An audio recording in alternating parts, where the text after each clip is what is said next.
I feel lost. Lost among the stars. You could trace the constellation of my body. The constellation. So Lost Constellation is a project by Island, IS/LAND. It's a Asian American contemporary performance art collaborative.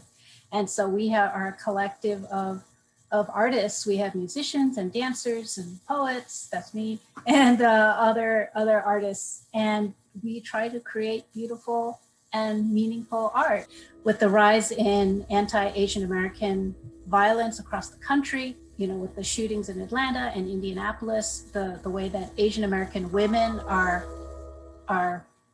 overly targeted or disproportionately targeted for these anti-Asian American hate crimes, as well as elders and Asian women elders, even worse. And so we wanted to do something that could capture the beauty of Asian American women and elders, and also say something. Why choose constellations, as the theme? What in particular about that is impactful? What I did with the poem, right? I started with the idea of a lost constellation and the stars and being lost. You're right there. That's the thing with constellations, right? The stars are there. Whether you see them or not, they're there. And so that's not the issue, right? The stars are there. And so a lot of times Asian Americans are not seen, right, in the popular media as well as in society. I mean, but we're right there, and we've always been there, right? Asian Americans have been in this country since the 1500s. One of the lines in the poem is coming from one tradition and growing up in another, and choosing to take the best of both to create something new. Coming from one tradition, growing up in another, and choosing to take the best of both to create something new.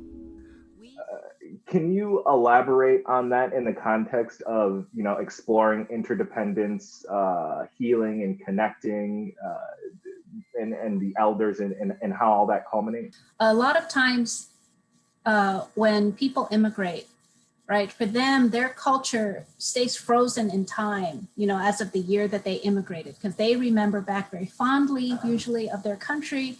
But at the same time, right, they're courageous to take this mad adventure, to go to another country, new language, new culture, right? I mean, think how many of us, like we grew up here in America, how many of us would go somewhere, like not speaking language, like $150 in our pocket? It's hard to do. But then at the same time, so they've made this leap, and they bring all these memories and these cultures and these things that they understand. A lot of times in America, there's a lot of things in America that don't make sense to an immigrant. I grew up here, so I'm second generation, and there's still a lot of things in the mainstream culture that don't make sense to me. At the same time, parents are raising children in this way. The children are being socialized, not just by their parents and their parents' original culture, but also by the mainstream culture, the kids on the playground and all that stuff. And so you're caught between two different cultures, and you need to find your way through that in a meaningful way. But some parents really want their children, their daughters especially, to be nice and quiet, right? Because that's a cultural, actually that goes across cultures, right? A lot of people like their daughters to be nice and quiet.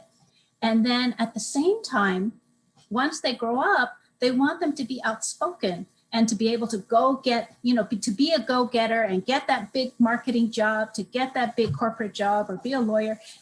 But how can you do that if you've been socialized your whole life to be nice and quiet? We are a zigzag path of lights as we forge new identities and create real lives in this place. Part of this is this mixed message that you're trying to, how do you fit between cultures? And so a lot of people have to, it's like code switching, but culture switch. So you switch your one way in one culture and you're another way in another culture. How do you build an authentic life for yourself between these two cultures? We're in AAPI month. There has been a lot this month, but overall, do you feel that there is ample representation of the AAPI community in the arts? No, absolutely not.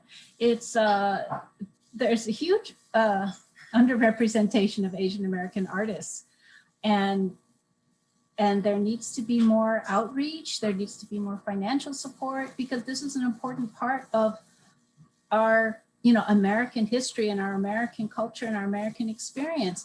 But sometimes museums and curators and arts organizations, they don't necessarily understand that. They put the Asian Americans in a box. They, some people, not all, of course, but some people don't understand the difference between Asian and Asian American, right? That's the first divide, and that's huge, right?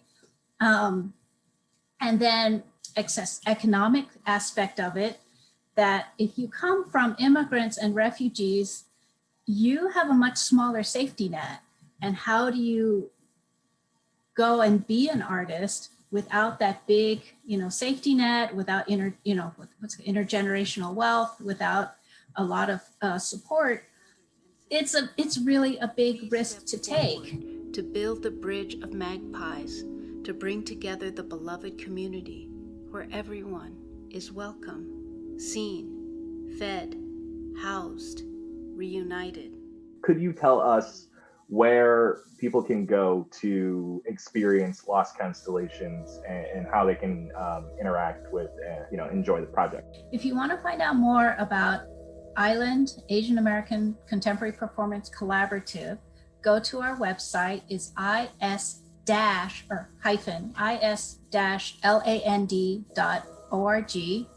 And if you would like to see Lost Constellation, go to YouTube and look up the DIA, Detroit Institute of Arts, and Lost Constellation, and you should be able to find it.